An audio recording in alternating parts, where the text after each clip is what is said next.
I know what you want. You want to see the movie.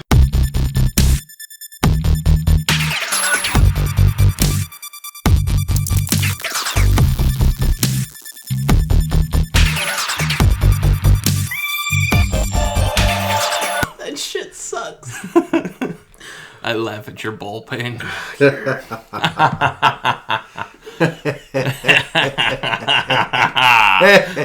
This is a nightmare. This is a goddamn nightmare.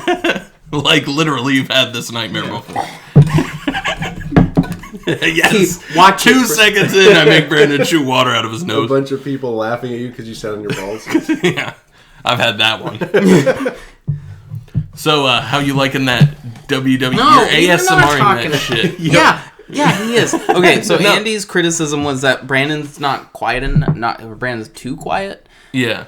I've noticed the audio's been a little off. So we I have to get like right here. Like we're all about to triple kiss. Brandon has a habit of leaning back when he's talking. Mm-hmm.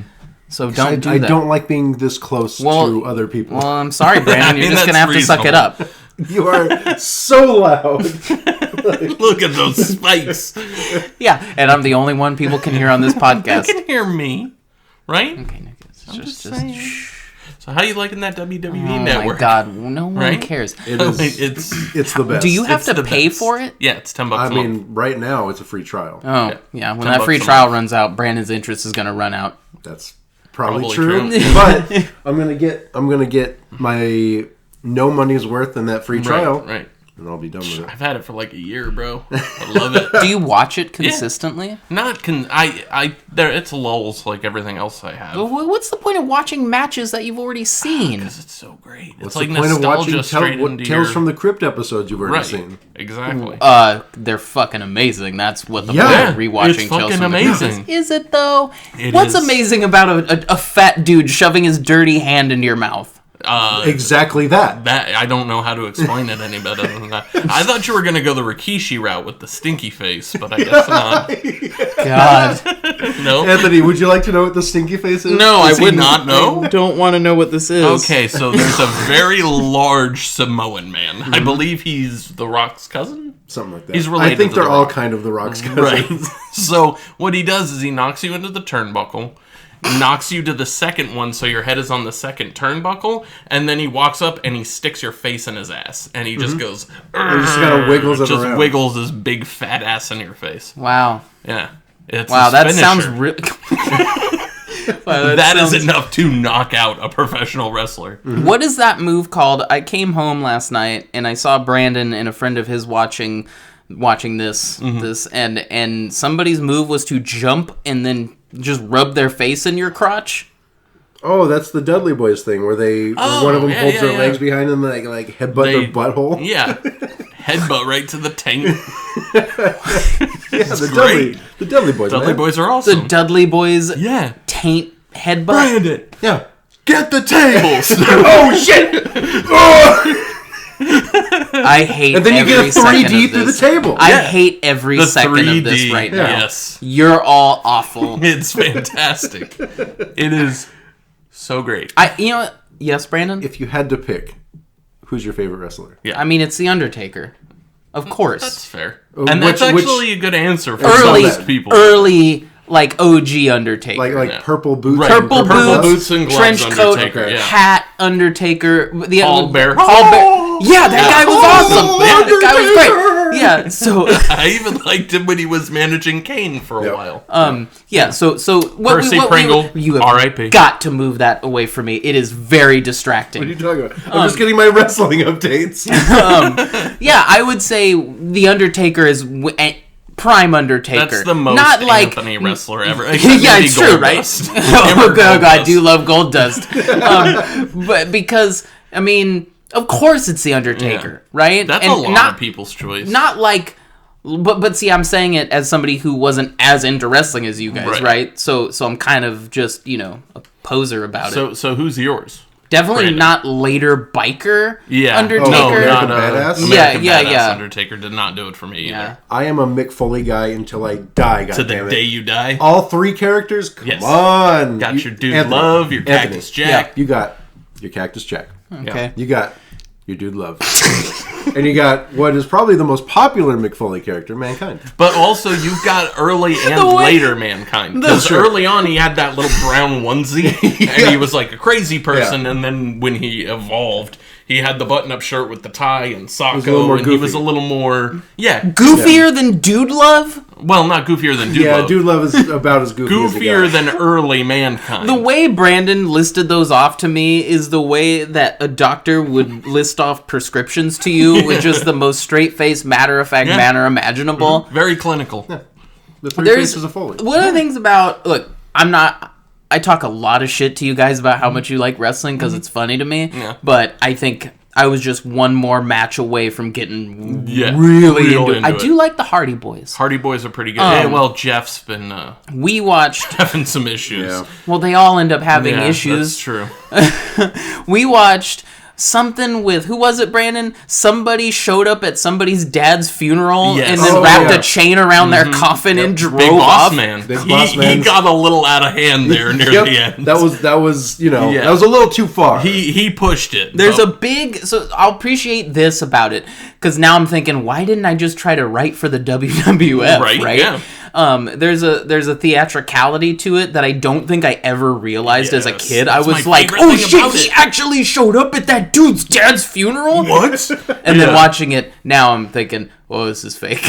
But I think his dad actually died like the week before. That's the thing about Vince McMahon. He will take real life shit, tragic shit, and make it a storyline, because Vince McMahon is the devil. It's true. He is the devil in a suit. Vince McMahon looks like he just does cocaine all day long. Mixed with steroids. Yeah, it's him at the gym, working out, snorting coke, and then just going back to working out. Just cut with creatine. Yeah. God. Yeah. That's Vince McMahon in a nutshell. I can definitely say I appreciate the attempt at storylines, the theatricality of it. I'll never not want to listen to China talk. And the word that I use for wrestling in general is pageantry. It's there's a lot of pageantry, and I'm all about shiny outfits and stupid storylines and backstories that make no sense. So you got your backstories that make no sense, your stupid storylines, your insanely over-the-top colorful outfits, and you know what that sounds like to me, you guys? Drag queens? That sounds like the movie we watched. Wait, I didn't get to throw out my favorite wrestler. Oh no, you fucking derailed my thing again! You're goddamn right. Okay. Nobody bothered to ask my favorite wrestler. We asked you. I asked Brandon. But whatever. What is your favorite wrestler? Owen Hart. Okay, great. Welcome back to the Real Obscure Podcast.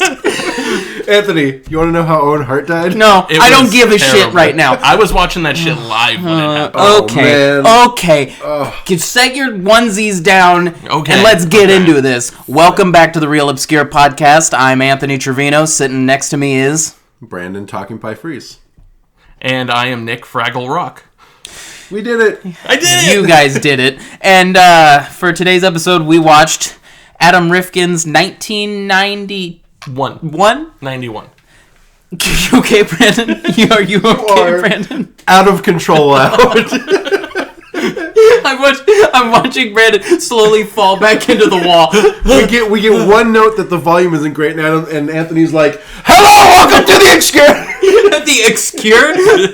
Welcome to the Excuse Me podcast, a podcast about people's situations where you had to say, "Excuse me."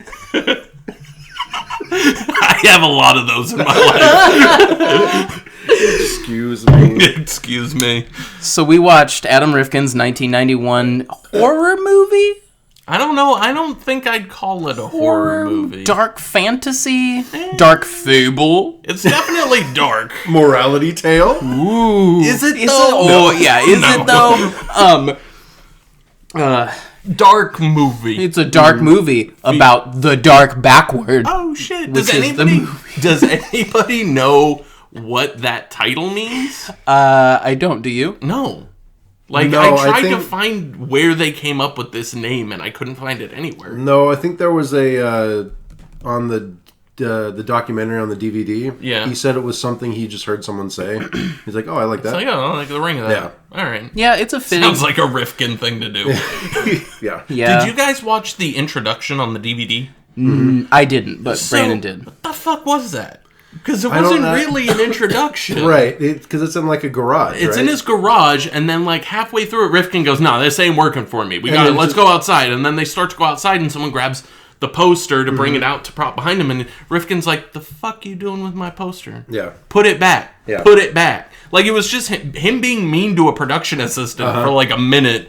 And then it went into the movie. Like, they didn't introduce anything. That sounds like one of those things that's like moderately staged. Yeah, like when Lloyd Kaufman intros a movie for the DVD Troma release. Right. He doesn't live in a box in New York. No, and he's not standing in the midst of a literal shit storm. I can't tell if Rifkin's a dick. Because I watched a few interviews with him, and he seemed kind of Like, I don't know. Like, maybe it's just kind of a persona. It's hard to say, but like that introduction, then I watched a couple interviews with him where he seemed kind of snooty, and I'm like, I don't know if that's true or not, because he does good stuff. Didn't he also write something else? He wrote Small Soldiers and Mouse Hunt.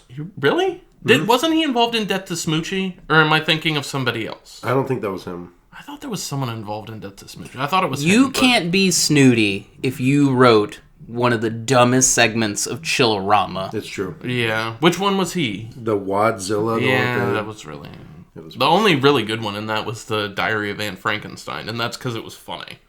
Who do you guys know who the other directors are on that? It's Adam Rifkin is Joe Lynch? Last one, the last one was the guy that did Hatchet.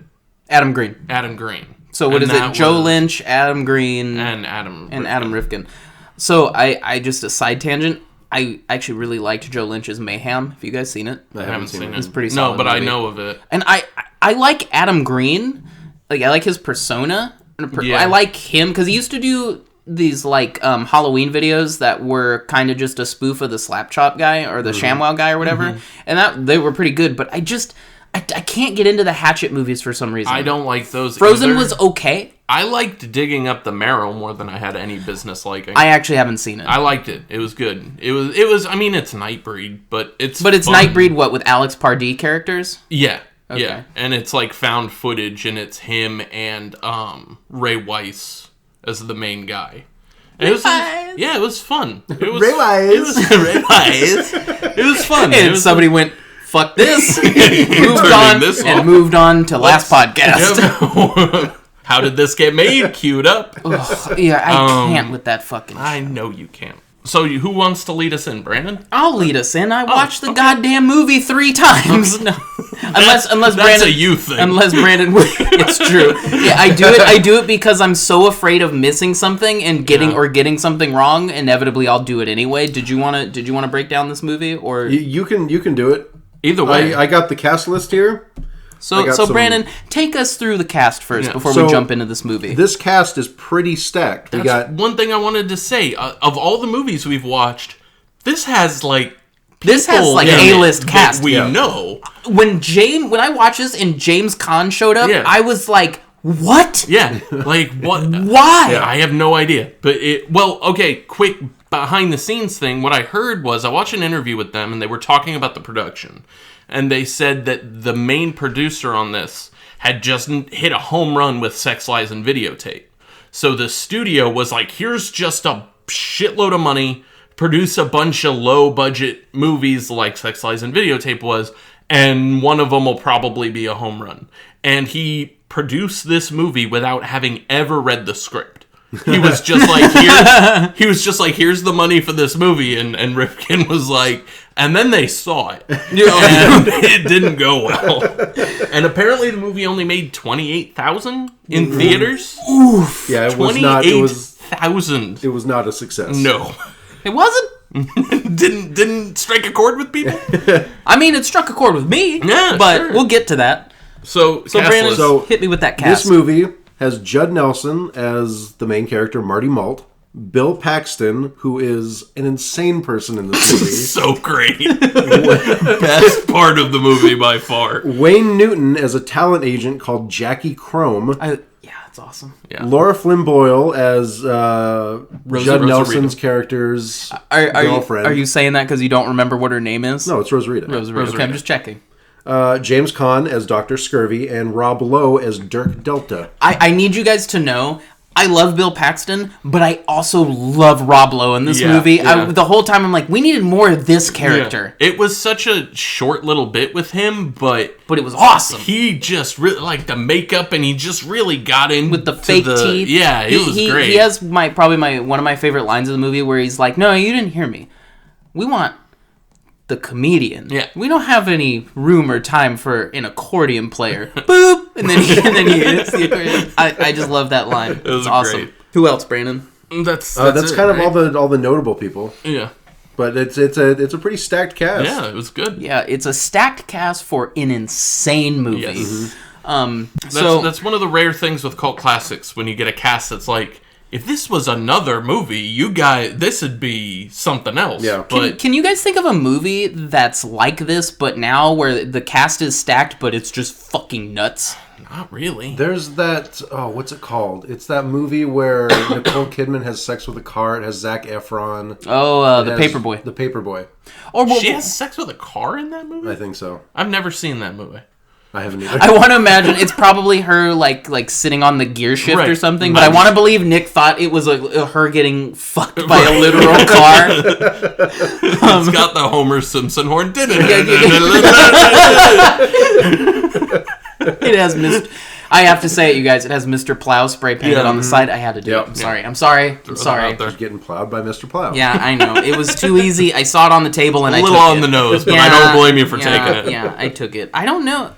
Maybe that movie with that movie that you guys recently watched that or Nick watched and didn't like, that was done by the guy who did The Greasy Strangler. Oh, Beverly Loveland. An Evening with Beverly Loveland. That seems like a pretty stacked really cast stacked for cast. a weird movie. Yeah, that's probably the closest current proxy we have for The Dark Backward, as far as cast anyways. And actually kind of tone, too. Like, it was pretty similar. Was it? So, shall we get into it, gentlemen? Yeah. Yep. So The Dark Backward opens with some credits, as all these movies do for some reason, on a little book, and it's got on it is what is, I guess you would call the Blump logo, which is a smiling woman who looks like she was drawn as a character of like Lucy from I Love Lucy from the, what was it, the 50s? The 50s. And the Blump Corporation is kind of like the corporation in this world that kind of makes everything. Well, that's something we can get into after we talk about, because I think it's interesting that they live in this world. It's in the same way that Seven creates a city that's not really any city. Yeah. This does the same thing, right? Again, we'll get into it later, but the corporation and stuff, and just the overall tone, very Repo Man to me. Very Repo Man, Repo Man. very kind of Beetlejuice, kind of Pee-wee's Playhouse. Yeah, the whole I came up with a term. I was like, I like the aesthetic on that first shot of the bar after the credits, and it shows all the patrons and him up there doing his stand-up routine. And I was like, I like the aesthetic, and the term I came up with it was doofus noir. Yeah. Like it's just kind of a doofusy noir, and I'm like, okay, Dork noir, and I was like, all right, I kind of dig that. Yeah, I could get into that. That's a pretty good description of how this looks. So each page is a different, it's the cast, it's just intro credits, and I still don't know why all these movies we watch have these long intro credits, but it's not as long as, say, Creeperson's journey through it's not 2.5 minutes. Or... Voldemort. Yeah, Voldemort. God, we have if we say it one time. I'm gonna say it now. If we say it one more time, we have to do another episode on it. No. Don't do that to me. I didn't say it. Let's not say it anymore. If we say it one more time, I have to interview him. Oh shit! Better. Okay, better. You've heard it. You said it yourself. All right. So after have fun with that. So the main the big shot of this movie, this movie's opening is Marty. What's his name? Marty Mall. Marty Malt. I kept thinking they were saying Marty Mole, and I'm like, did you name him after Martin Mole? Like, what the fuck is this? So Marty Malt is on stage, and this audience, you guys, is not having it with these dumb jokes. They were really bad jokes. They weren't even jokes, really. I have to say, in like a Neil Hamburger-esque way, I kind of like the jokes because they don't make any sense and they're not funny. Right. But it was almost like the anti-comedy sort of thing. Yeah, it's actually pretty uncomfortable. The camera's really close to his face. He's sweating, and then we just cut between him on stage and everybody sitting at the bar. just kind of bored. There's one person that he's actively making cry. Yeah. Oh, yeah. Yeah. Wait, it's the guy sitting there. But is he crying, or is he crying because this is his life now? This is where life took him. That might be the bad jokes might be a factor to making it was just the switch that was like, here I am. Holy shit! I need to do something. Here I am at Sid's watching this doofus comedian tell me these bad jokes. Yep. And he bombs, and he gets off stage, no one claps, it's dead quiet except for like the tinkling of glasses and people just doing literally anything else. One of the women is in the audience is filing her nails. And he is dressed up like in like this mint green ill-fitting suit. Yeah. And he has this hair that's plastered to his head. Yeah, and sweating. He looks like the guy you mentioned. Yeah, he looks like Neil Hamburger. He looks just like him. Yeah, but like skinnier. Mm-hmm.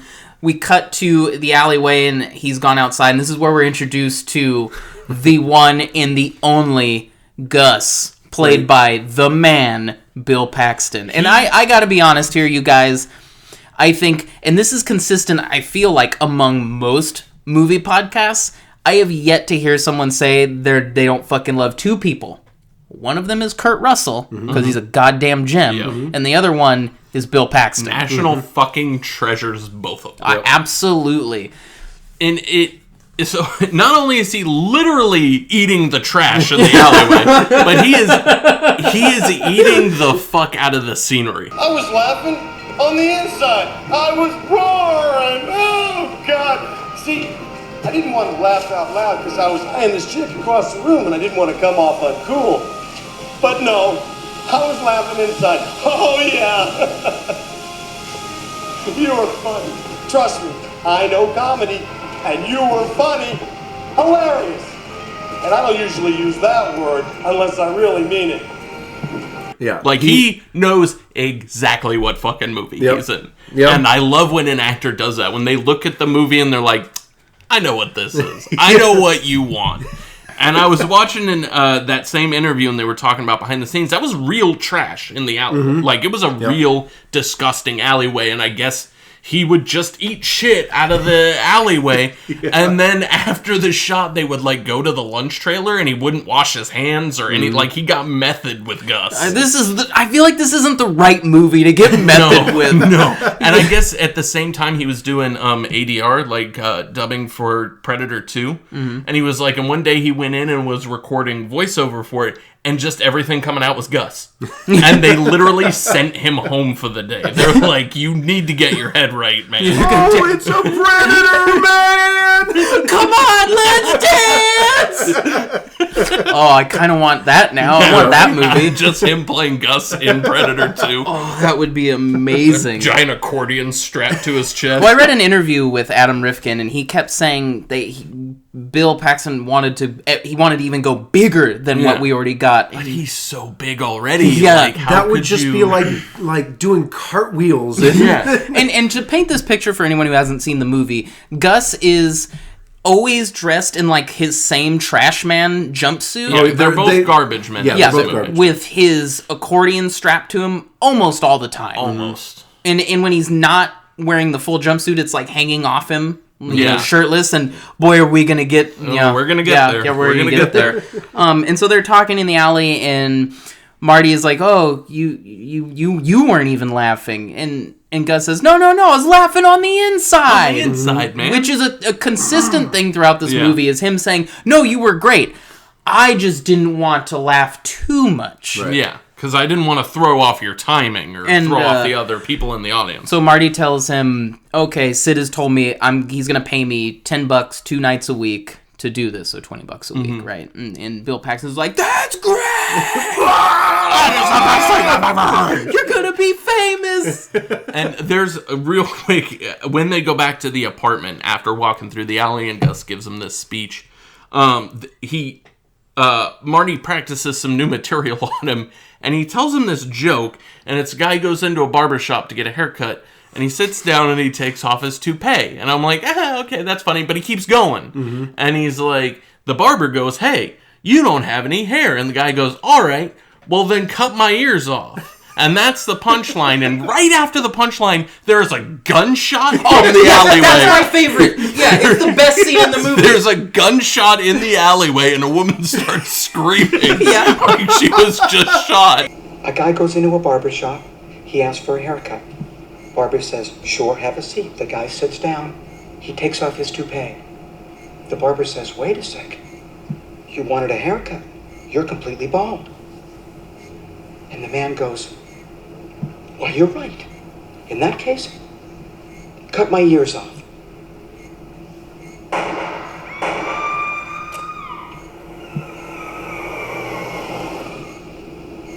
Brandon and I watched it together on the other night, and that scene happened. We just both started laughing, and our two friends that were watching it with us, I think, just were like, They did not. They didn't care for it. They didn't but get it's funny. It was you really jumped funny. ahead though because did I? Yeah, because right after the alleyway, they go to the diner that Rosarita works at. And, okay. And Gus kicks the door in, and he's like playing his little accordion. He does a little intro for Marty to step in because look, Gus is a piece of shit in this movie. But let me tell you guys, if I needed a hype man, that's what I want from my hype man. He's a good hype man. And so he brings him in and he tells Marty, "Yo, tell her how it went. Tell her a joke." And then he tells him this joke about, I think it's about a movie star and a podiatrist. Yeah, and neither of them knows what a podiatrist and I was like, is. "What the fuck's a podiatrist?" Who cares? Yeah, who cares, man? He's funny. And then that's when the scene right after that is the one Nick was just talking about, which with is the it's just gunshot. It's so great. That's great. It was just something about that scene. The punchline and then the gunshot, the screaming. I was legitimately laughing pretty hard And at that part. I do really like that joke. It's a funny joke. So then they cuts to them the next day, right? Yeah, Doing their job. we're seeing them doing their job, which is to I don't know any. Was this a thing? Was this how trash was picked up at some point? I mean, where it was way one back in the person day. drives the van, the other person. There's two people in the They'll back grab that are the can walking and it. throw it in the back. I feel like.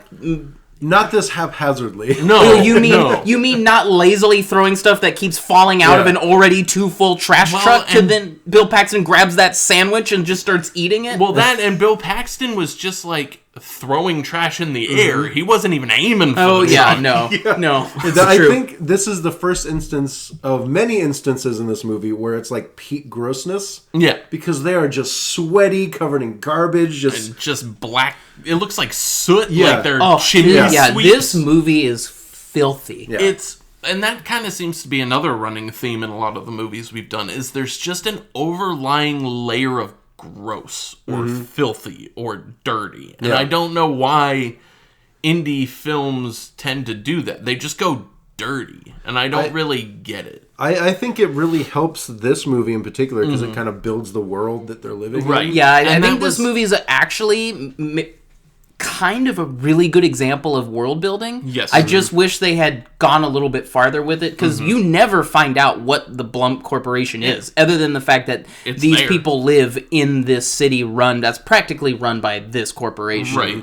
And it seemed like dystopian, but I don't think it was a dystopian future. No, right? I think it's just a forgotten town or city, because they talk about Hollywood like it's the holy The grail Mecca. of where you need to live in, Right. in show business. Well, at least Gus does, because he screams it through the whole movie. the whole movie. We're going to Hollywood! I love it. I fucking love it. If we don't open this episode with that, I'm quitting this podcast. We'll find out. But this is also the first point where this is also when Gus notices the lump in between Marty's shoulder He blades. thinks it's like a bug bite. Yeah, and it looks like a pretty Looks like a gnarly bug bite. spider bite. And they continue just picking up trash. They get to the dump, Yeah. which Gets real street trash. oh real boy, quick. does it. Yep. And they hop off the trash truck and they're going around, and I don't really know what they're doing. They're just kind of wandering around, and Gus grabs a half-eaten sandwich and eats that. That's actually a theme too throughout this movie, is he just grabs things. When they're at the diner in the few scenes before this, he grabs someone's plate and just starts eating just off grab it. So stuff and basically, eat. Well, I'm he pretty does. sure Andy saw the dark backward before we did. You hear that, Andy? That's a joke for 3 people in this room. Roast. But he notices an arm sticking out of this pile of trash, and he uncovers it, and there's a woman's dead body. And I guess Gus is an opportunist. Because is that what we're gonna say? I don't know, man. From his perspective, That's the way his attorney would say it. I mean, yeah. That's I guess he just grab things and eat it. So I mean, listen. I'm saying an opportunist from his perspective because his face turns into, oh shit, there's a naked dead lady down here. And then what follows? I've seen Dead Girl. I know what's up. So he gets down and it's weird. I don't know. He just starts licking her nipples. Yeah. And then Marty calls. He's like, hey, Gus, come help me. Whatever. I need help. And then he gets up and he tries to cover up with some trash a little bit. And he goes away. And we never address this again. Never discuss it at all. I thought, like, is he going to come back for that later? Like, why is he covering it up, trying to hide it? Shouldn't he tell somebody about it? I had never seen this movie before, like a week ago, and I'm like, oh, is this like a murder mystery type thing? Are they gonna?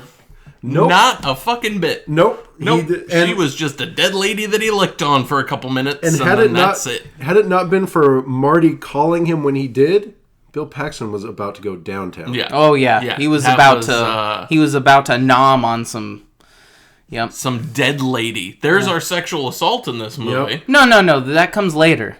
You're saying that this isn't sexual assault? Well, just You heard it here first, folks. Necrophilia, not sexual assault. The full-on sexual assault does come later. Yeah, it does. Well, yeah. To a live human. I'm not disrespecting the dead. Okay. Jesus. Ooh. All right. Fucking crucified on every episode.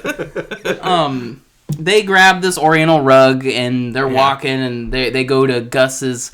Is this Gus's girlfriend? I think she is. I think so because She keeps calling him Gussie. And No. Nikki. His name is Gussie Pussy. Gussie Pussy. Welcome back to the Vomcom.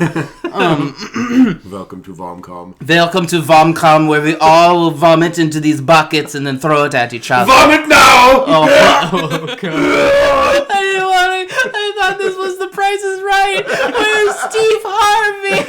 Steve Harvey? Talking about Drew Carey, my man. Oh no. Get your gay tan shit right. I can't. What show Steve Family Harvey? Feud, bro. Oh my God, you fucking guys! I can't with this. We at Vomcom also have a big wheel you can spin. It determines what you're forced to eat before you vomit. But they all end in vomit. Yeah. Every option is more vomit. And so Gus knocks on the door of this apartment and says, hey, it's Gussie Pussy. And we're introduced to Nicolette, who is a... morbidly obese woman. I was going to say plus size. Morbidly obese. Wow. I feel like she's I'm not, beyond and this the isn't plus size fat label. shaming. I'm not fat shaming. Are you sure about that? Yes, because morbidly obese is a medical term. Oh, okay. She is, Okay, I see. she has crossed the line. Are you playing a big fat person? No, that's the voice you did. Sitting next to Nick? Oh, okay. Oh, I see. It's a medical term now. Because for me, I'm Listen, not Mr. fat Voldemort. We don't think you should be calling yourself plus sized anymore. Because honestly, We think it's the Hot Pockets. her and I think her friends might be the only decent people in the movie. No, they're not. No, because later But on, they're not but bad. later on they fucking gawk at him like he's a fucking true. zoo animal. Well, I think the only decent person in the movie is Marty. yeah, Yeah. I suppose that's fair. Yeah. But I Or- didn't think. I don't know. It's not the guy who owns Sloppies? He was pretty great. I didn't think she was a bad person, though. Like, I'm not saying anything about her personality, but she is morbidly obese. She is, like... All three of them are. Yeah. They are large women. They are large. Like, one of them, I think she was sitting in every scene because I don't think she was capable of walking for any extended period of time. Like, it was... I know two of them were actual porn stars. Really? Yeah. I didn't know that. Yeah, two of them were actual porn stars, and the other one was, I think, just an actress. But two of them were in porns. Did not know They're that. surely dead now, but they were in porn. You guys get on me for calling them morbidly obese, but not him saying they're surely dead? Well, I mean, I think that's a fair assumption. It's a fair guess. I'm not saying it's not. So Go ahead. this is basically just setting up a scene for what horrors come later, Yes. but I really don't like watching Bill Paxton make out with people, covered in dirt and trash. But basically, this scene boils down to, all right, Marty, I'm going to hang out here. Can you leave, nerd? Yeah. Yeah. And he sends him on his way. Yeah. Tie on the door, brother. Get out!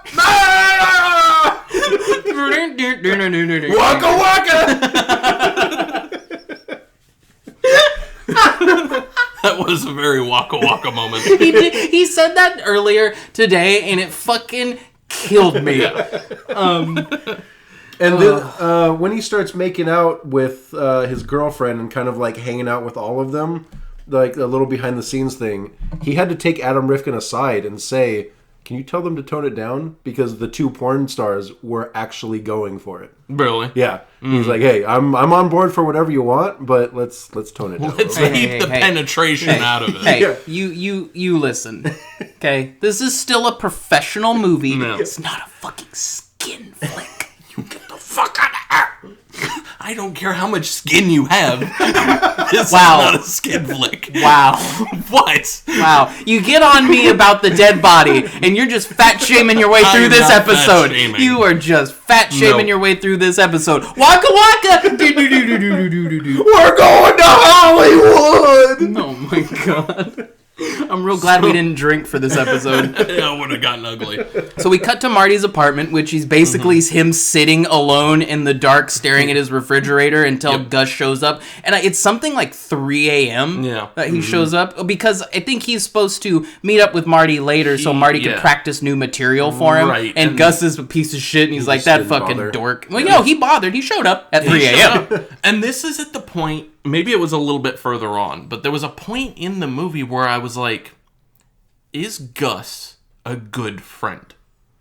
And I couldn't, I mean, obviously that becomes apparent later, but at this moment I'm like, because he keeps fucking blowing him off, but he does show up to shit. And Marty's struggling with the comedy, and Gus is there to kind of lift him up. You know, he boosts him, he hype mans He him. boosts him because he wants those coattails. Right, though. but at this point in the movie, I couldn't tell. Right. Like, it was like, is he a good friend? He's an asshole, obviously. But is he a good friend? And I was like, I obviously the answer becomes no. It becomes no, but at this point, he still gives him bad feedback. yeah. Yeah, he Like, lies to everyone him. loved it, He lies to him the Yeah. whole time. He Pretty doesn't much. help his friend get better. In a weird way, I think Gus is that type of guy who knows that a friend of his is more talented than him, so he keeps him kind of locked down and reserved. Yeah. So because if he gets bigger and he doesn't, what does that say about Gus? Right. Right. Yeah. And I think that makes him the shittiest of friends. Yeah. Like the worst kind of friend.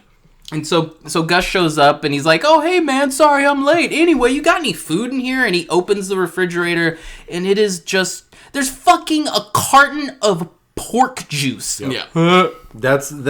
It's kind of like Ren and Stimpy products. Yes. Yeah. Yeah. You know what? This movie has a very Ren and Stimpy aesthetic. It's very Ren and Stimpy. Wow. I didn't even notice that. But yeah, it is very Ren and Stimpy. Yeah, They have I- like squeezable bacon. But he pulls that chicken out that's been in the fridge for weeks and it's all green and shit.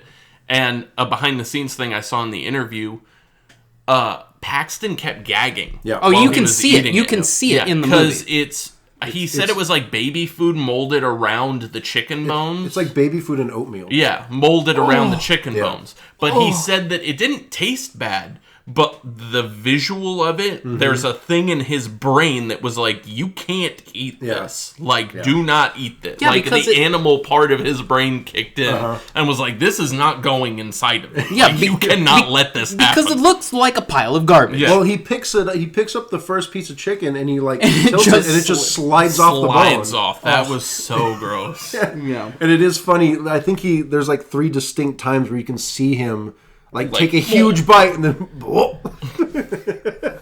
but like a goddamn professional, he keeps it kept down. He kept it down. And yet somehow the most disgusting part of this scene to me is still the fact that there's a carton of pork juice. The pork juice was heavy. Oh That god, was like, ugh. so fucking disgusting. That sounds like an EP from Primus. Pork juice. Yeah, those are the B side. The pork soda B sides is pork juice. Yeah. Although the Dark Backward also sounds like a Primus song. Yeah, It does. It does. Oh, what if Primus had done the entire score for this? That would That'd have be made the movie cool. better. That'd be Yeah. cool. I like that. I'd be into that. Yeah, the sad ballad of Marty Malt. Yeah. Oh, Les Claypool. Do it. Yeah. Do it, man. We know you listen. Yeah. Friend of the show.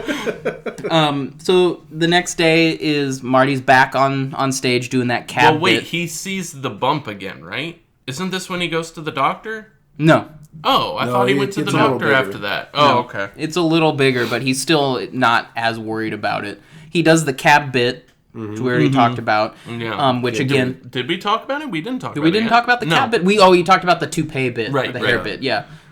So it's this joke that he does where he says he's waiting for a cab with a rabbi, a woman, and a black. Yeah. And that's his term. Yeah, he that's what says he that. says. And then the cab pulls up and it's driven by a Chinese man. And then out of nowhere, someone else runs from the other side of the street, gets in the cab, and they take off. And he goes, that just goes to prove no one can get a cab in this town. Dead silent. Dead silent. But that joke becomes kind of important. Yeah, to well, the plot. That's it- the only reason I shared Because he gets fucked over later. it. Right, right. And then we're back in the alleyway with Marty and Gus, and he's telling him, "No, man, I saw some of it." Even Yeah. though the reality is he was at the bar across the street with the coat check girl. Yeah. But here's where he tells him, "Look, yeah, I missed your set, and it doesn't matter because while I was there, I ran into the Jackie Chrome, talent agent, played by my boy Wayne Newton." He kind of kills it. He's Dude, awesome. He's in this great, movie. Dude, right? they all kill it. There's a scene later that I'll bring up when we get to it with him that I was like, dude, you got chops, bro. Like, Yep. he he's great. really brought the acting into He's great. it. Like, but he killed James Caan is great in it too. it. Yeah, he is. And so he tells him, I pitched you. I said, hey, this comic sucks. I agree with you. If you want to see real comedy, go across the street to Sid's 6 or 7 p.m. on Tuesdays and see my boy, Marty Malt. Which is a really stupid name, by the way. It is. And so after that, Marty realizes that lump is, it's getting bigger. Bigger and bigger. Bigger and bigger. Like, now it's to the point where it's like fist-sized. Yeah. Right? So he makes an appointment at the doctor's office from Basket Case. Yep. I feel like this is the most Hennen lottery scene Yeah. in the whole movie. For sure. And I love it. Yeah. He's in the waiting room, and there's a woman next to him that's just like bleeding profusely from her hands and her head. Yep. And then the nurse comes out and goes, Marty Malt or whatever, and he gets up and he starts going back, and She's great. she like wants it. Yeah. Like, she is all over Marty immediately. Yep. Like, it was Her name is Kitty. Just, I need you guys to know the that. character's Yeah, her name? name is Okay. Kitty. And I was like, Or the woman's name. and I was very smitten with this character. Don't act surprised, Nick. No, I'm not acting surprised. But she was like all over Marty immediately, and then he kind of He's like, he dorks away. yeah. Well, he's in a It's- relationship, man. It's Oh, kind yeah. of like that. They scene. sure don't act like it, They though. don't though. There's one scene of them lying in bed together talking, and that's it. God, I love that scene. Outside of that, they're not. They don't act like him and Rosarita, Laura Flynn Boyle, are supposed to be in a relationship, but they don't really show Yeah, it. they don't No, really not act really. like it. They act like two characters in a Wes Anderson movie in a relationship. Yeah. Hey, I have a new joke. Okay. Tell But me then the that joke. gunshot. But then the gunshots happen, and it's infinitely great. funnier than Yeah. anything I've ever seen in a Wes Anderson movie. So Wait, you don't like Wes Let's Anderson? let it- This is the first time I've You've ever heard never- about this. really, No, I of thought- course no, not. I know, He I was- brings it up every opportunity. yeah, every chance he gets, he says how much he hates him. So he scoots. You want to take back over? Scoots past the nurse. Oh no! Just Well, this- hold on. For the record, I don't hate Wes Anderson. I don't like his movies. But him as a person, I'm sure he's Nothing totally wrong cool with dude. him. Totally cool dude Yeah. doing a thing No. I don't like. Maybe my problem is with Wes Anderson fans. That might be it. Well, that's I mean- kind of. We could go on a whole tangent. I mean, on I'm a that. Wes Anderson fan. Yeah, me too. But it's. but did you have your I mean, Grand Budapest sucked. did you have did you have your wedding invites done in the style of a Wes Anderson movie? Let's not go on that personal roast. I didn't. I didn't. But I think that Do you see what I'm saying now? I think we Yeah. could go on a whole tangent about that because I think there are a lot of things in popular culture that I like and I hate the fans. Rocky Horror Picture Show. I love that movie. I hate the fans. Nightmare Before Christmas, same way. Great movie. Fans are fucking insufferable. Star Wars. I just, yeah. I agree with that. Look, I watched the conflict happen in your eyes. I just think that there's certain things that the fan base is toxic. And I love Firefly, but sometimes Yeah. I get a little tired of them. Yeah, the brown coats get a little uppity. I have no idea what you guys are talking about. No, But All right. I think that I think anything that's grown, that's big, has the potential to end up with a toxic fan base. True. And I'm not saying that Wes Anderson fans are toxic per se. I'm just saying They're they're insufferable. usually the most punchable hipster couples I've ever met. They're very pretentious. Yeah. Yeah, I mean, because he's kind of very pretentious. But is it a likable pretension? I don't know. Yeah. Anyway, I guess we'll digress Back from on track. our director dissection on Wes Anderson. We'll do that for the next cold open episode. We'll discuss it. So yeah, he gets into the doctor's office and he's sitting there. You are so loud. Let's all just get right here. Let's all just talk right here. Just lean in Brandon, and talk at a normal I'm loud volume. because I have a big personality. There's no and way. I need my big personality to be heard over the airwaves. There. Welcome to my ASMR video.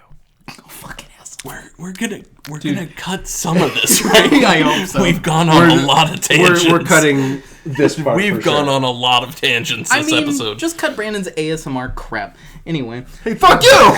we go back. Now we have to keep it.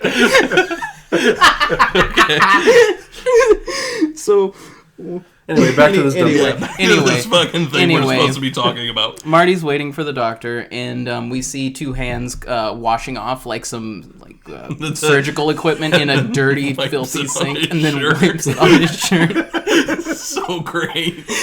And I love this whole time he's completely put out by having a patient. Oh yeah, yeah. He Like, is what do you just- want? What do you want? Why are you here? Well, you guys, this is our intro to Dr. Scurvy, played by James Caan. This man was in, motherfucking Khan. he was in The Godfather. He was Sonny Corleone is playing Dr. Scurvy It's wonderful. in this fucking movie. So wonderful. And I love it because he seems to be going for it too. Yeah, He is so fucking put out by this. He's like, he draws a little circle around it. That's your There's your problem. problem. There's your problem. He calls Kitty back in to take a look at it, and then he's like, I don't know what you want me to do. It'll probably go away. You want us to remove it? And then they both start laughing at him. We can cut it off. Oh, I love it. Puts a fucking Band-Aid on it. And then charges him $250. So he's like, I don't have $250, and she says, well, there are other ways you can pay. And I was like, take me to this clinic, but we never The clinic that will make you need to go to a clinic afterwards. Yeah. But then we never find out like how that situation resolved. No, it we just kind cut of away. we just cut back. We just cut to something completely different. You where can use your imagination. oh, I trust me, I did. Vigorously. Which is where the next scene is where we meet Marty's mom, who is honestly, I hate this character the most in the movie. Yeah. She sucks. Harsh. She's an old lady sitting in her chair, smoking cigarettes, hooked up to an oxygen tank, watching a TV show that comes into play later. I think she's a little too real for this movie. Because everybody's so over the top in their weirdness, and she's just realistically horrible. She seems to actively hate her son. Yes. Yeah. Funny side note. When they're talking and he's talking about being a stand-up comic and all this stuff, and she's like, I flash in my head, I was like, I wonder if she's gonna say what I think she's gonna say. And she goes, you're not funny. And he was like, and I thought she might say that because there was a while I was toying with doing open mic nights, and I told my parents, and my dad goes, you're not funny. And I was like, That explains a lot about you. all right. Like that moment hit a little too close to home for me. Although I would disagree with that sentiment. I thought so. I don't know. It's you in a big oversized coat. Right. I think being funny is something you can't call yourself. No. So when you have other people just be like, you're not funny, it's like, oh, all I think plenty of people have told you you're funny, though. Yeah, no, I know, but yeah, it's your parents. They're Yeah. supposed to encourage Nick, you. just say what I say about mine. Fuck them. Hi, Mom. Hi, Mom. Mrs. Rock. Ma'am. Lady. So his mother's just horrible to him this entire time. Well, yeah, because her whole thing is, why are you doing this to me? That's kind of Yeah. everyone's, besides Yeah. Marty's, that's kind of everyone's point of view in this movie. Like, why is this happening to me? Yeah, why are you doing this to me? Yeah. This is the big night. So Marty shows up at the diner to talk with Gus and Rosarita before he and Gus head out over to Sid's. And there's not a whole lot to this scene. It's just a real quick, like, transitory scene. So we get back to Sid's, and Marty's freaking out in the green room, and Gus is like, no, he's here. It's gonna be great. You're gonna be great. Well, it's not just that. Marty's kind of getting ready by himself, and then Bill Paxton bursts in and says, "You're not gonna believe this man. He's here. He's gonna be watching you. No pressure, buddy." Yeah. And then the revealing shot of Wayne Newton of Jackie Chrome. Oh, it's the best. Awesome. Yeah. It's like this trucking shot, and then he sits down at a table, and he looks like just the coolest guy ever. Right. Or the coolest guy in this world. Yeah. Yeah. He has a drawn on mustache. John Waters pencil mustache, and he's smoking a cigarette. Marty delivers his set. Fucking bombs hard. He's been bombing the whole time. Yeah, he bombs consistently. Again. And then Bill Paxton lies to him again after having an argument in the parking lot with Jackie Chrome, who then says he's the worst comedian I've ever seen. Don't fucking Both bother of me you again. drop dead. Yeah, don't talk to me again. He says, "You want my advice? Shoot him in the head and put him out of his misery." Yeah. That's his exact words. But Paxton lies to him and is like, "Oh no, he said you just need to polish it a little bit and all this stuff. Like, you were great, but just a little polish." Which I feel like a good friend would tell you he didn't like it. Right. Well, this is where we find out that the arm, that it's no longer a lump, it's a hand. Oh yeah, it's a little hand. baby It's a hand. little baby hand. It's a little baby hand. But they go back to Marty's apartment and he's changing, and Paxton sees the hand coming out and he's like, "What? Can you feel this?" And then the little baby hand grabs his finger. And then they both start screaming. Yeah. Well, like- before that, it's because they're talking, and Gus is trying to pitch the idea of him playing live with Marty. Yeah. You know, he's saying your act would be better if you had music accompaniment. And that, dude, Gus is just always, he wants to include himself. Yeah. This is his thing, Yeah. right? This is what he does, is attach himself to other people. Right. And so we go back to the doctor, who is still just fucking put out. Annoyed as shit. Yeah, about what he this. says is, I don't have time to deal with you mama's boys every time you grow a hand on Yeah, your every back. time you have a lump, every time you have a broken whatever, every time you have a hand growing out of your arm, your back. And then he puts another Band-Aid on it, right? Yeah, he puts another Band-Aid on it. Cut to the next, because a lot of the scenes after the reveal of it being a hand is just Marty's life getting sadder and sadder, because Worse the and next worse and scene worse. is him trying to show Rosarita and her just freaking out. Flips the fuck out. Yeah, she freaks out. She starts screaming. She keeps saying how gross it Yeah, is while he yeah. just sad stands there. Uh-huh. Stares at the ground with his fucking hand. And she out basically his back. says, I can't be with a man with 3 hands, so goodbye. Breaks up with him. Breaks up with leaves. him, leaves. And then we get to... Paxton party. Oh my god. Dude. And, you know, part of me in this scene, I was like, I kind of want to be Paxton. He is loving life in this scene. He's having a good time. They are having a great fucking time. Yeah. I So- mean, so why it's not- gross. So it's Bill Paxton with Nicolette and 2 other plus-size ladies. We'll go with that. That's size. And she says... watch it. You'll see how plus size. A plus size. Fat shaming his way through this I'm one. not fat shaming. It's just factual. Are you gonna say facts don't care about feelings either, Ben No, Shapiro? I'm not gonna say that. Whoa. I'm just saying. Trigger warning. I am not fat shaming. I would party with these girls, Yeah, and of I course. know you. What Yeah, I would. would you? I mean, what You kind were of party are just we saying talking about? Are we a- talking about a the Paxton eating? Are we party. eating? We do the Not eating? castor oil. Oh, that's my favorite thing. So let me set this scene Set for the you scene, monsters. set the scene. Bill Paxton is in the middle of this large lady sandwich, and they are talking about, what does she say? She says, "My Gussie will eat anything." Yeah. And he goes, tell him what I ate of this morning for breakfast. And let me tell you what he ate that morning for breakfast.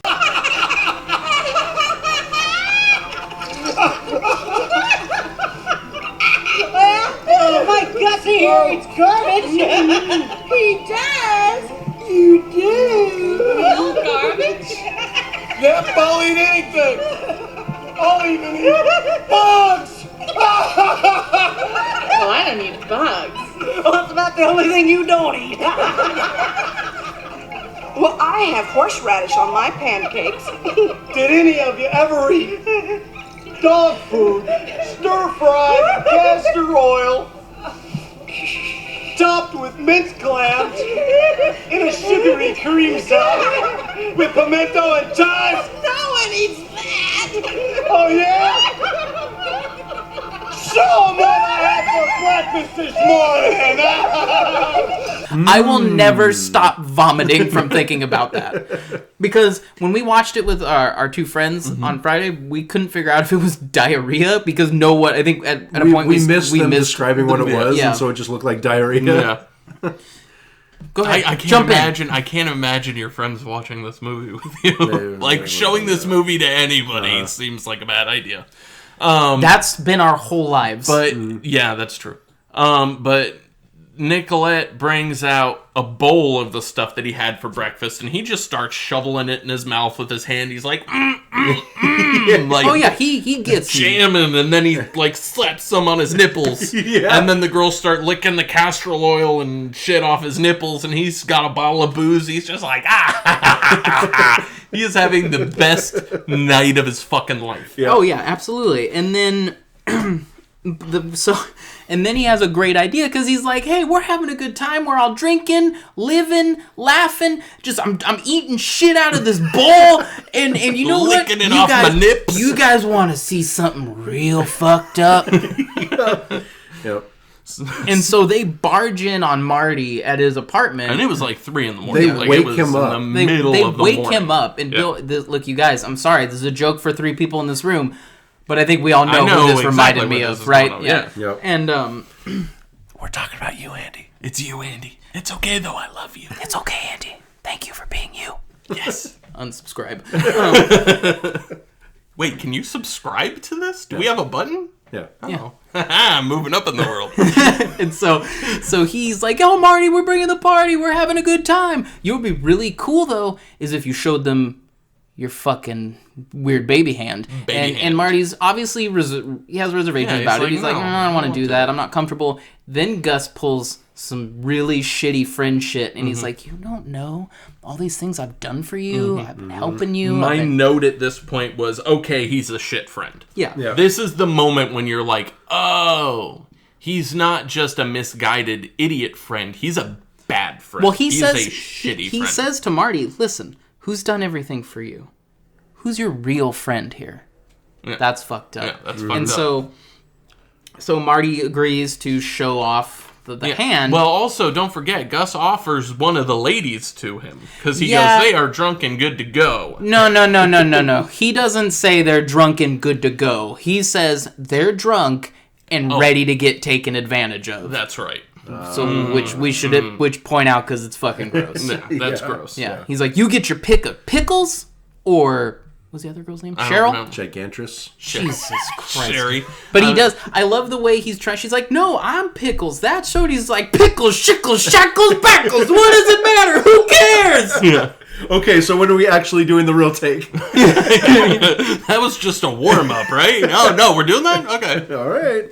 Put it in. And so Fuck Marty takes his shirt off, and Gus does his little presentation because everything's performative with Gus. And He's a showman. He's a showman. Oh boy, is he. And he Yes. takes Marty's shirt off, and the hand is turned into a full-grown arm. Yeah. Yeah, But well, Straight out the middle of his back. we don't see it at first because it's from in front of Marty and we see all their reactions.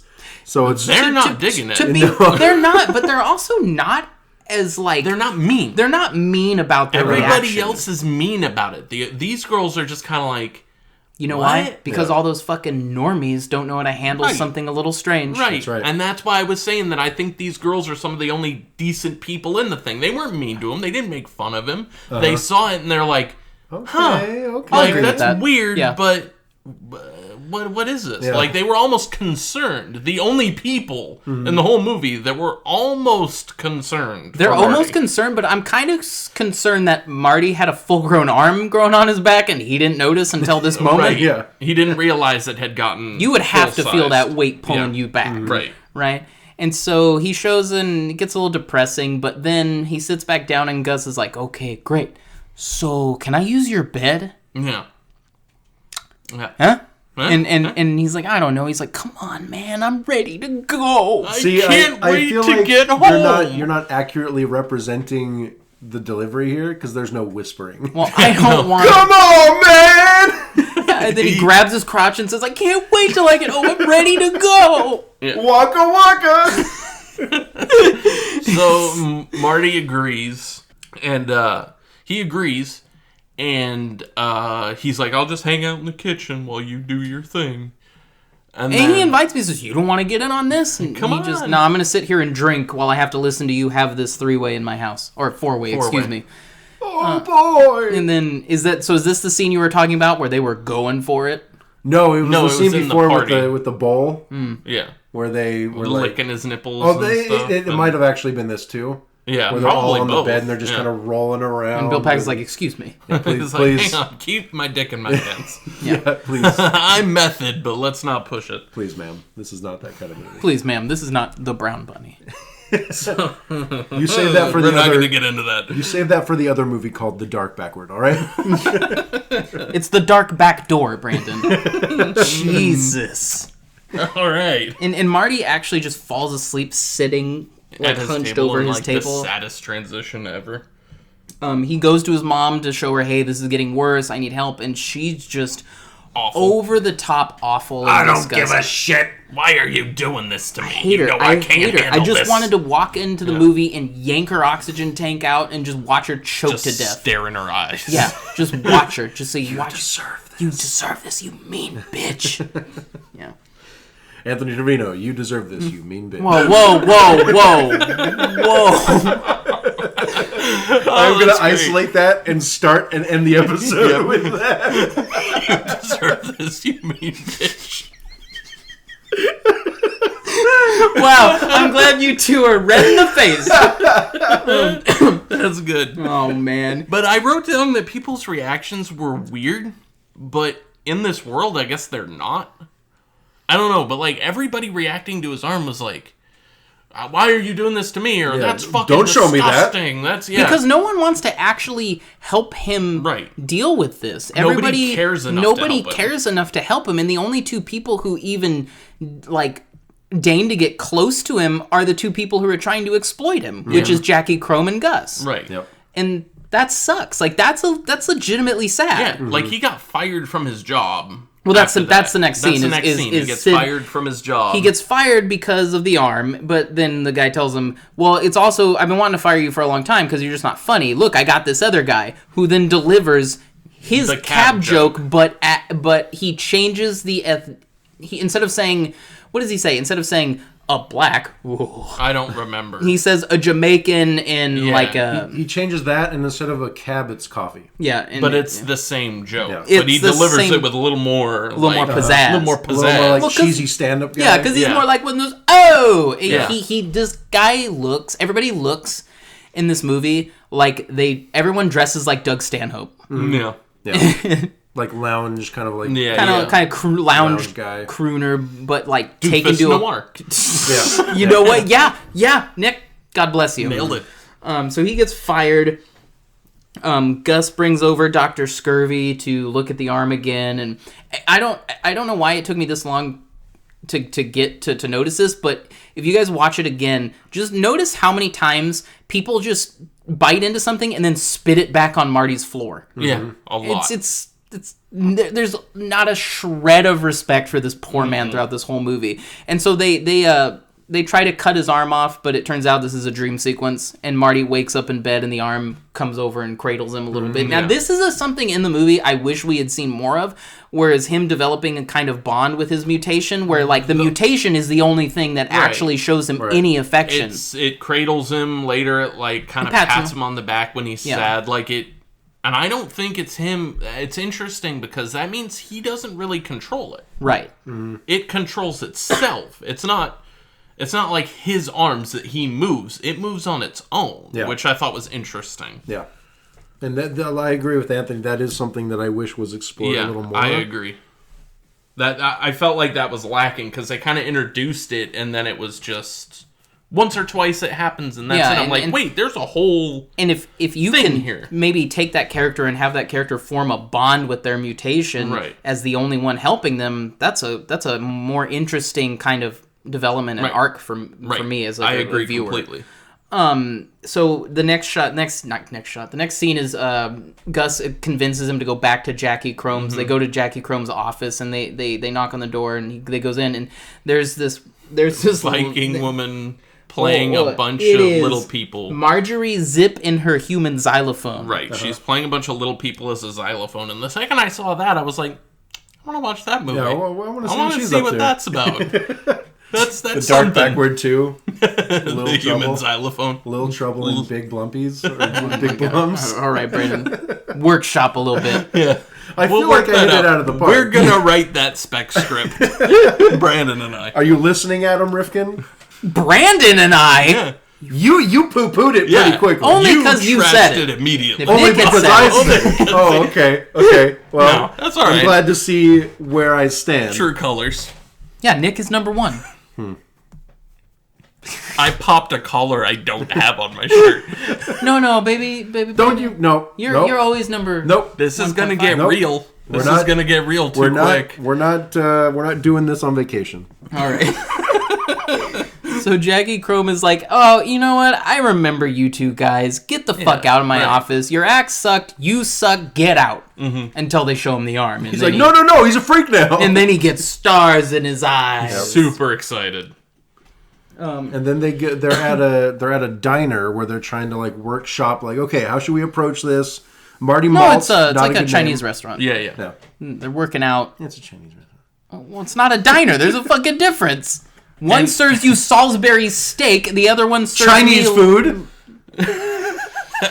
Okay, so they're workshopping it, and they come up with the name. And so they're like, Marty Malt, not a good name. Not marketable. We can't do anything with it. Right. And so they're kind of throwing stuff back and forth. And I don't remember some of like the possible names they come up with. But they land on Desi the Three-Armed Wonder comic. Yep. Which is like... perfect. Primo. Yes. I would see that in a second. I would see it in a heartbeat. Yeah. If you put that on a marquee, you have my ticket. Yep. And Gus, Bill Paxton, kind of shoehorns in like, and his amazing musical assistant, right? Right, huh? You can throw me on the side there. So after they agree on a name and Bill Paxton has kind of fucking forced his way into this and he's like, we're a duo now, right? Yeah. There's right, this, Mart? There's this, it's like a montage, but kind of, it's cut together with these scenes of Bill Paxton laughing maniacally and playing the accordion. Oh yeah. I kind of loved it. Yeah, it was great. It's like a fever dream. Yeah, it is like a fever dream. Very much so. And so we see Marty getting a shave. They tailor a new suit for him. That he has to pay for. Yeah, they made sure to fit that in. Jackie Chrome is not footing the bill on any of this. And I like that the new act is him telling a joke. Yeah. Gus starts playing his accordion and he just slowly spins in a circle so everyone can see the arm. Yeah. It's the dumbest it's bit. Like his thing that he just spins in a circle slowly showing his arm. Because the jokes are just like they're the not frame. People came people came there to see that fucking arm. Right. The little old Chinese lady who worked there grabbed it and ate it. Which just goes to prove no one can get a cream puff in this town.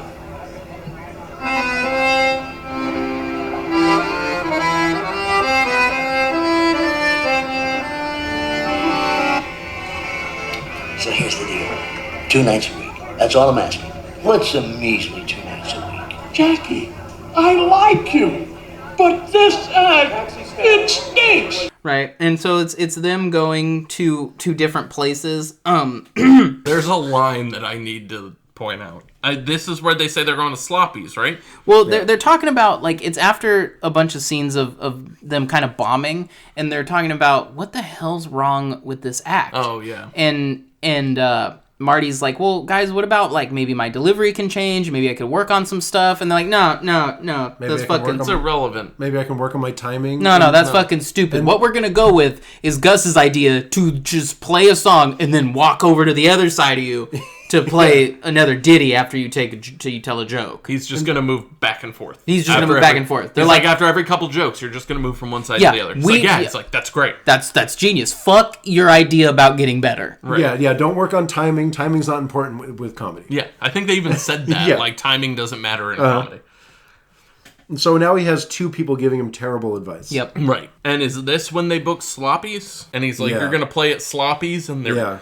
No, because what happens is after they decide this, Marty mentions, like, hey, has anybody talked to Rosarita? Just wondering if she's okay. And then Bill Paxton's like, I'm going to go talk to her for you. Because, hey, I'm a good friend. Turns out he's not. No. Because he shows up to the diner and it is basically like, she's like, hey, how are things? You hungry? And he's like, I don't think what I want's on the menu. Mm-hmm. And this is where, okay, so help me get through this, because he hops over the counter and he's like forcing himself on her, but then it does that thing that Black Devil doll does where she starts to enjoy it. Yeah. She's super into it. Like, it was just her going don't and him going, or her going stop and him going no.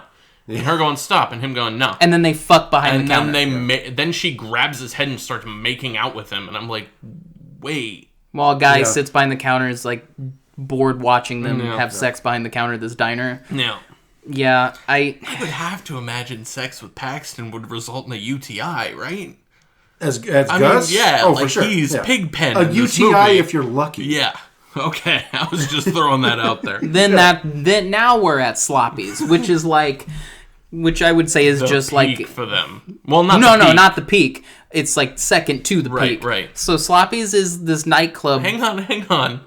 Because Wayne Newton tells them that they've booked Sloppy's, and they both get really excited. Mm. And out of nowhere, just before the scene cuts, Paxton goes, I ate a dog there once. That's right. That's right. Cuts to the next scene. That's right. I laughed so fucking hard at that line. Why wasn't your name Nick? I ate a dog there once. Rock. Well, because you're the one doing the quote from the movie. And you didn't even do it this episode. I thought you were going to be. I gotta keep you guys. Oh, Anthony Shivers, Pickles, Shackles, Shickles, Trevino. Yeah, I forgot. Yeah, no, it's all right. We'll do it for the next one. I have to keep you guys on your toes. Now we're at Sloppy's, which is this like cowboy kind of barbecue joint, nightclub, and they're doing their act. And I didn't catch the owner's name, the guy who runs Sloppy's, but he's this big plus size man with a way to say consistent. With a lot of plus sizes in this movie with a cowboy hat on, and he's kind of your typical. I would say your typical Texas-looking he's like Buck Strickland from King of the Hill. Yeah, that's a great way to put it. And he's telling Jackie, this sucks. Yeah. Why did you bring this here? They suck. This? What is this? Awful. And Jackie says something to the effect of, listen, relax, you fat slob. Yeah. And he is like, oh, that's it. Done. Get out. Yeah. Get out. So he shoves past Jackie. He makes his way through the audience, saying, get out. And he grabs both Gus and Marty. And he drags them off stage and throws them out. Mm-hmm. Go ahead. And this is when it becomes like, like Gus tried to tell him, they just didn't get it. But why are you doing this to us, Marty? Yeah. Why did you do that to us? Yeah. If you were better, that wouldn't have happened. Yeah. Because the problem isn't me and my accordion. The problem is you and your shitty jokes. Right. Moving back and forth on stage, playing the accordion for no fucking reason. But not even Jackie's honest with him. He tells him, they wanted you for 2 times a night. And I told him, no way, you guys got to expand, baby. Right. No one is ever honest with him in this movie. No. No one's got his back except for his little arm. on his back. And that's when he walks by and sees Rosarita crying, right? And the arm pats him on the back. And he has like, they're there. We have a dream sequence where she comes out of the ocean dry. Yeah. Oh, and yeah. then walks up, and all of a sudden she's like, I love you, Marty, and they make out, but then she realizes he's got he's like dozens and dozens He's of just arms. made And of arms then now. The sea urchin he of arms. chases her down the beach going, come back! Yeah. That would scare me if I were if that were real and Gus wake you. But Gus jumps into the dream as a clown. He's like, you gotta wake up, Marty! Yeah. And then they got it's him screaming in his face saying, we got to go back to Jackie Chrome's office because He's he has got some big good news. And the good news is that they have landed a spot on Twinkie Doodle's amateur spotlight Hell show. yeah, they did. They Hell yeah, sure they did. I have never seen something more made of nightmares than this show. Then Twinkie We Doodle. got the Twinkie Doodle show! Woo! Oh, listeners everywhere just went, Jesus Christ.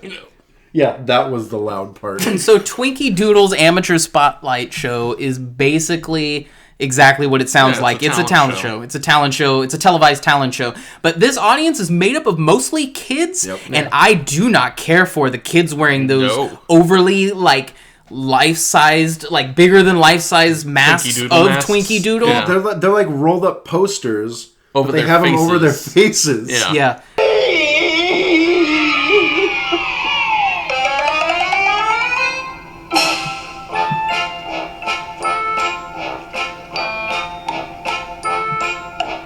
Who's the guy with the talent show? Twinkie! Twinkie! I'm all ready, so come on, let's go. Doodle! Doodle! What can you do? Let me see. Play the harp or eat a bee. Pull your tongue down to your toe. Come and do it on the Twinkie Show. Hi, everybody! I don't care for this. Yeah.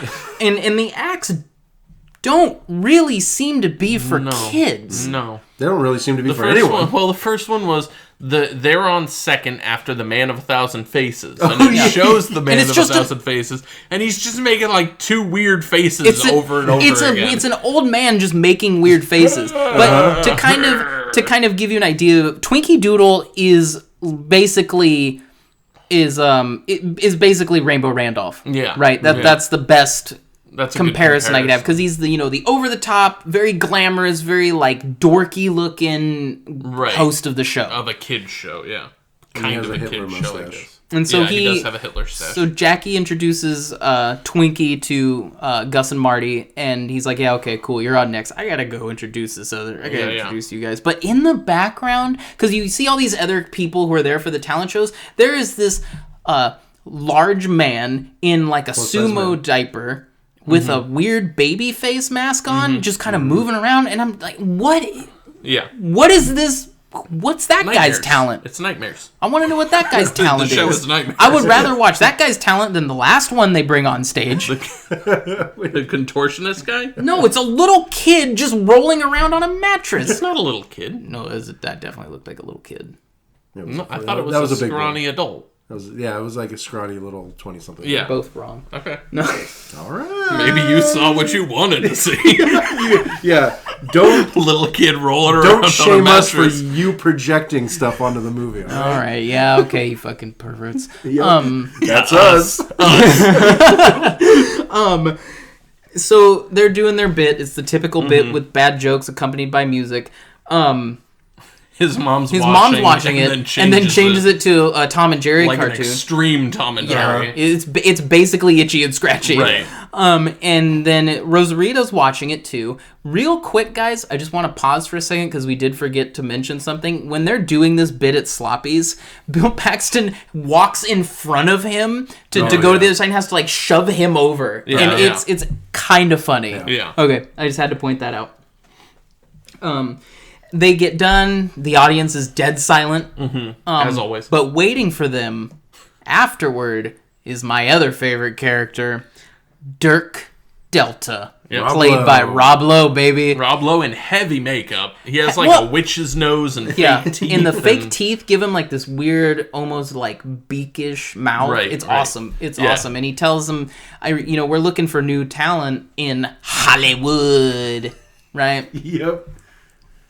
We want to offer a spot for you to come out and be on what show was it again? It was Sammy Saturday something. It sounded like a Saturday Night Live parody. Oh, the way that he Oh, worded it's it. the night show starring Sammy Dugan. I wrote it down. Okay. And then this is when the Bill Paxton screams, "We're going to Hollywood." Oh yeah, and Dirk was like, you calm down. Yeah. Okay, I said him, not you. Boop.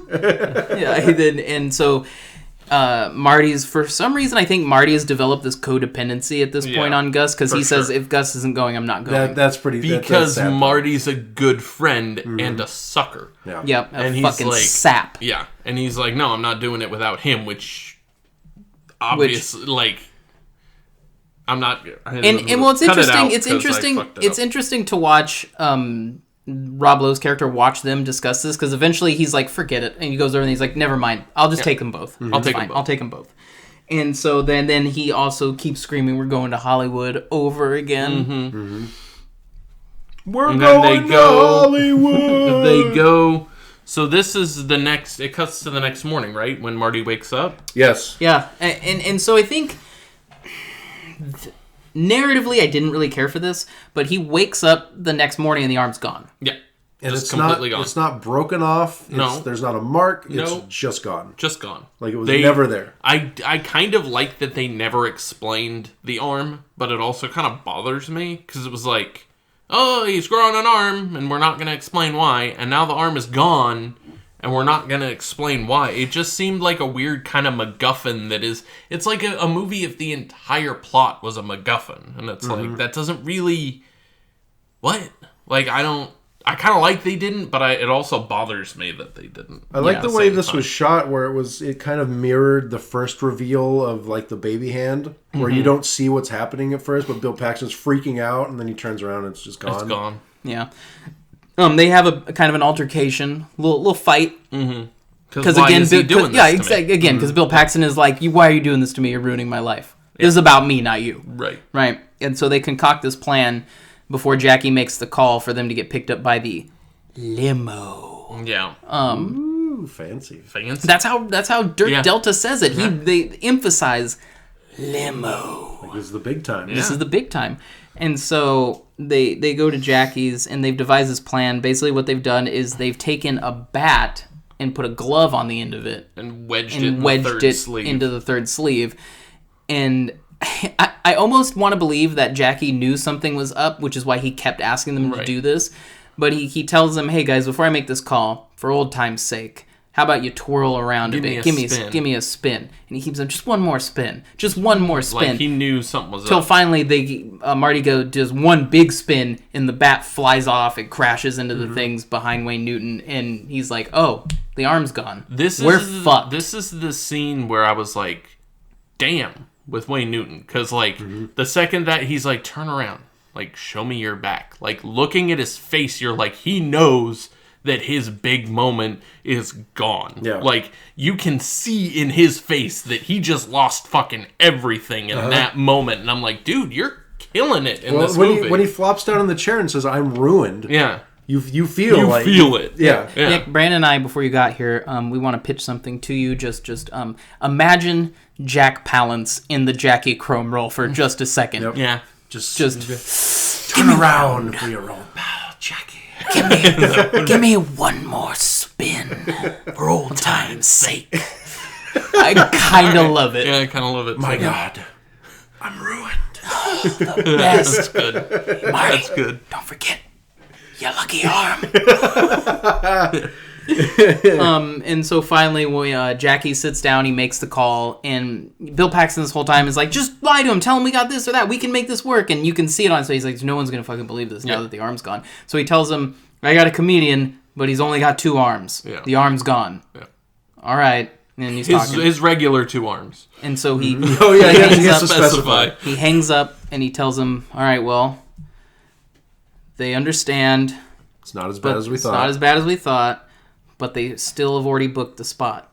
So, send out the accordion player. They want the musician. Yeah. And so, basically, Gus got what he wanted. Yep. Marty's cut out. Marty's cut out. Gus is going to Hollywood. Yeah. We're going to Hollywood! Oh my god. And guys keep saying it. unlike before, when Marty was like, I won't go without Gus, Gus is like, I'm for sure fucking going without Yeah. you. Yep. And He does what these... like Yeah, he does a little dance. He does. Yeah, he does a little dance before he gets in the car with Nicolette. And him, Nicolette, and Jackie Chrome get in the limo and leave. Yep. And just fuck off and leave Marty alone. Well, but Jackie comes out before he gets in the limo with them, and Marty's like, okay. Oh, are you going too? He's like, yeah, I'm going to go to Hollywood and open a bigger business. Well, what about me?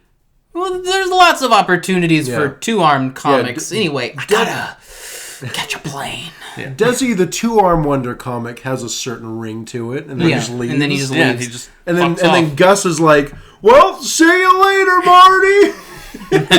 and he's gone and out of the movie. Yeah, and that's it. And the He goes to the diner to see Rosarita now that his fucking arm is gone, and she no longer doesn't works. work there anymore. She's gone. So she's gone, and he is just completely alone. And he goes up and starts doing stand-up again, and he starts telling anecdotes about the arm, and people start laughing. And Brandon pointed this out to me because I hadn't realized it, and I brought it up that the jokes are funny. He's getting some laughs this time because they're personable, right? Because everybody wants to see you kind of bleed on stage when you're doing that type of stuff. And Brandon made a pointed out to me something that I didn't notice. Earlier in the movie, when Gus is giving him like helpful tips, he's like, people don't really like that. Marty says people don't really like that. They want things they can relate to, personal things. So he was on the right track from the very beginning. Yeah, he It's knew just all of these shitheads steering him in the wrong direction just because they're exploiting him. Well, yeah, they steered him in the wrong direction for their own gain. Right. And even though it worked, in this movie it has a lot of really sad, bleak moments. I like to believe that Marty went on to enjoy a moderate comedy. Because all he wanted to do was make people laugh, and he wound up getting that. But, I mean, nobody got any comeuppance. Like, Gus just goes to Hollywood and presumably does all right with Jackie Chrome, and Rosarita's gone. And it's just kind of a fucking sad... And, I mean, he gets the laughs and stuff, and maybe he does go on to some better stuff, but this movie's mean. Yeah. It's a very mean movie. Yeah, Which I'm looking at Anthony, and he's smiling because he loves mean movies. He's thinking about that kid on that mattress. Oh, no. It's a very mean movie. No. Like, they fuck over Marty repeatedly. And they don't pay for any of it. There's no Tales from the Crypt-y sort of poetic justice. If this was Tales from the Crypt, that arm would strangle all of them. Yes. For a movie kind of with this fantasy fable backdrop, there's no real morality tale here. Yeah. It's like a morality tale with no morals. It was kind of a weird... Because they set it up as a morality, the storybook and everything, like it's supposed to be a morality play.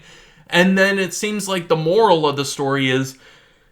Fucking you do you. You get yours at any cost. And you will, it's like, fuck, really? If someone That's what we're walking away with? If someone comes up to you with a bowl of garbage food... You gotta eat that garbage. That shit. You rub that on your nipples. And you'll get to Hollywood if you rub that castor oil on your nipples. If you find a body in the dump... Lick that shit up. Lick it. Lick it. Lick dim nips. Yep, and you will succeed. That is the path to success. It's a very weird message. Well, it's almost like kind of telling you that show business is full of shitty people who don't really have any talent, while there are people out there who do, kind of living in squalor. Well, and I mean, I don't want to say that there was somebody recently who was mediocre, who created an empire, and no one gives a shit about all the other creative people he stole from, but it's fine because he's lovable. Who are we talking about? You don't... Do you not know? I don't. Oh. You don't know, Funky Flash Man. We're not going to get into it because we're already like an hour and a half in. Oh, yeah, we're on a time schedule right now. Go! Yes, so we're not going to open that can of worms right now. Okay. Excelsior! my man. Okay. All right. So, round the table.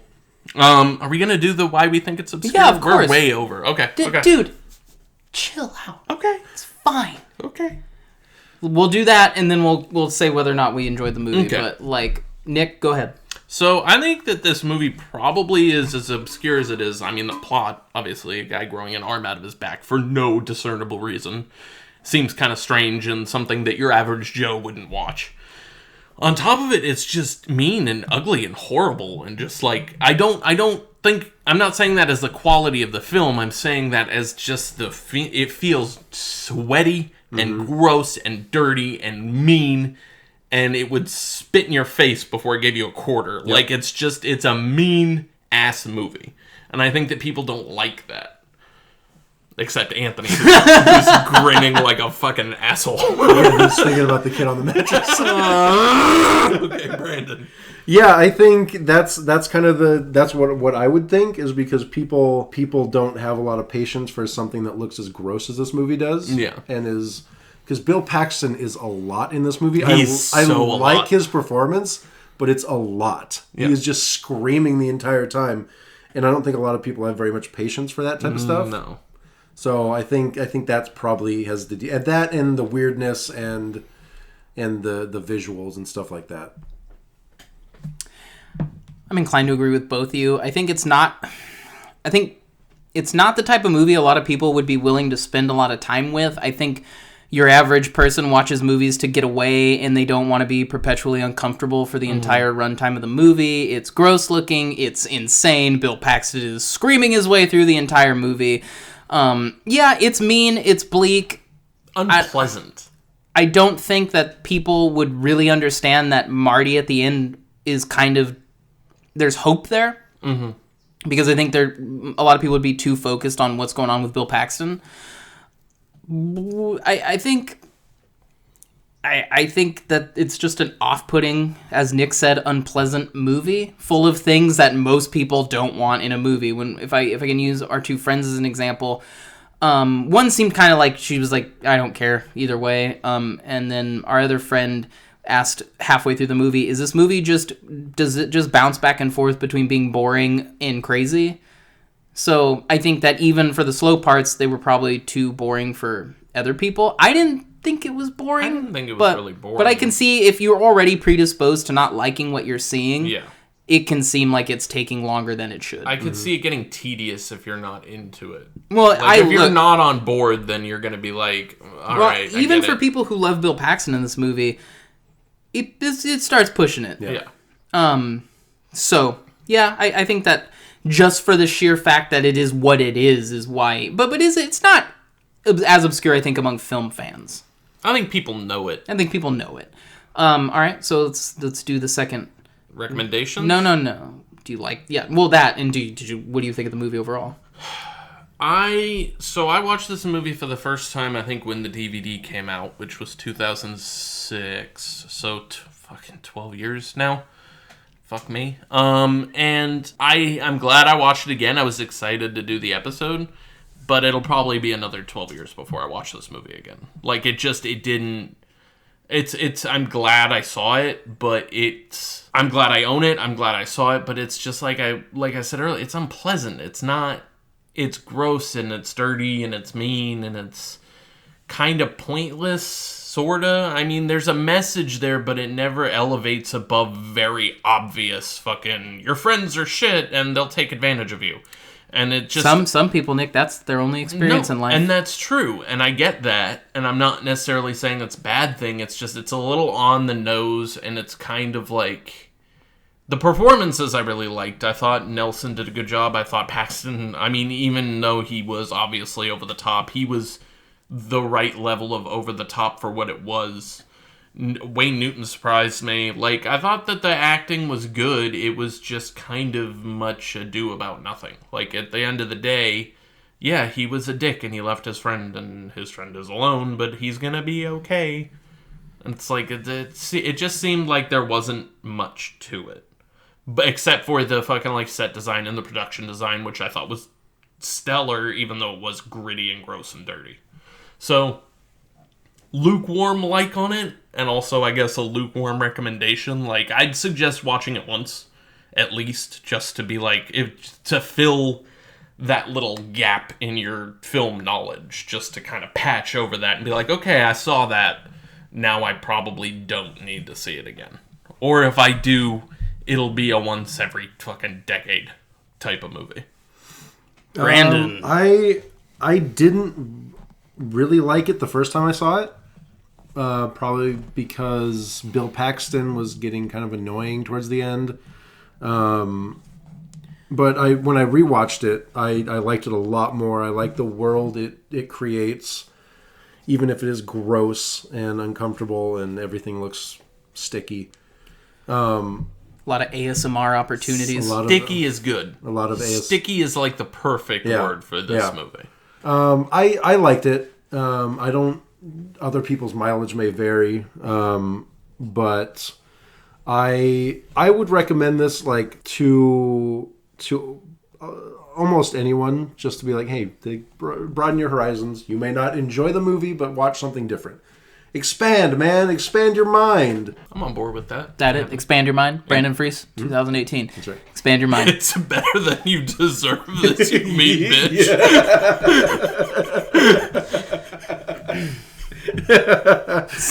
Yeah, I forgot about that. So this movie is ugly and gross and mean and strange and gorgeously lit in these bizarre colors with an amazing production design to make everything feel like you're in a world that isn't our world, but it could be our world.